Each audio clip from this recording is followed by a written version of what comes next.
no money left our pocket at any time. And that was pretty special to start with nothing.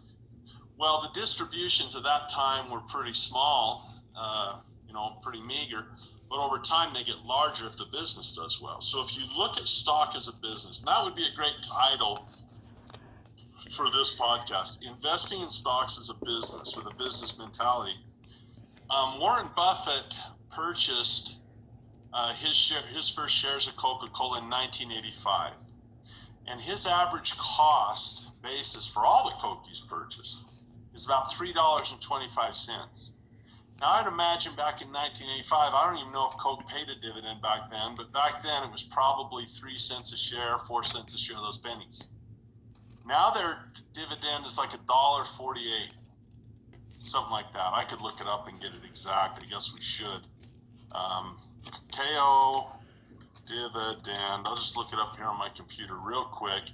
It's $1.64. Excuse me, I was off. $1.64. So think about this for a moment. If Warren Buffett is receiving $1.64 for every share he owns, and he bought those shares at $3.25 on average, that's a 50.46% return every year on his money, just on the dividend.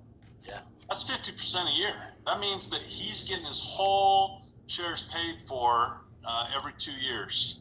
He's an infinite return, right? He's had all that money paid back. And that, he's got a lot of shares, but here's the thing. There's the dividend yield, but then there's the investor yield. And sure, a person in any business has an eye of faith. And when I started my business, it was an eye of faith if they do well. When I started my real estate investing career, it was with an eye of faith that we'll do better in the future than we're doing right now. And if I'd have started my business and my first distribution was going to be a forecast of what all the distributions would be, I wouldn't get in the business either.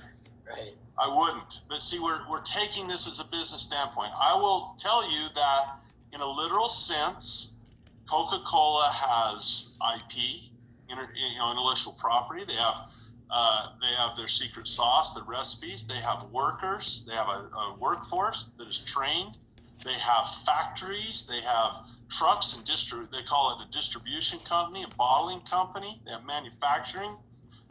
That's a real asset. That's real stuff. It's not a piece of paper.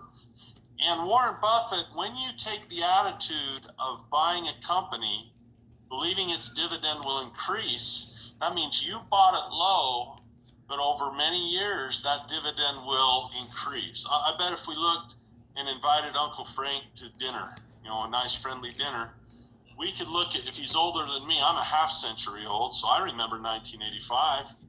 I'll bet the dividend grew significantly, but Warren Buffett's cost did not. That's real key because he paid for it once. Right. His cost did not increase. And because he invests well and has a good tax, I'm sure he has a great tax guy. I mean, he's going to pay some taxes.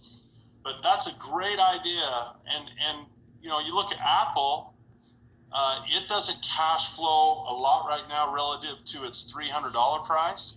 But Buffett bought it not too long ago, like 2016, I want to say, like 4 years ago. Buffett bought it, and he bought it, I think, at $144, something like that, $150. So he bought it half price ago. So as their profits grow and that dividend increases, his cost does not, and the cash flow becomes actually quite significant. In the case of Coke, it's 50%. Can I interrupt you then? So generally we talk about investing and getting educated and knowledge, and we tend to pull back away from speculating. But it sounds like there's a big part of I still indulge once in a while, but yeah, the core stuff, no, yeah. But Warren Buffett here, I mean, the success stories here, yeah, he got the dividend, but it's the speculating that the dividend was going to grow that made it such a great story today. Is that a big part of when you focus on dividends to learn how to speculate? The first, we have 4 pillars we talk about often. The first one's fundamental analysis. And fundamental analysis looks at a couple of things. For Buffett and Graham,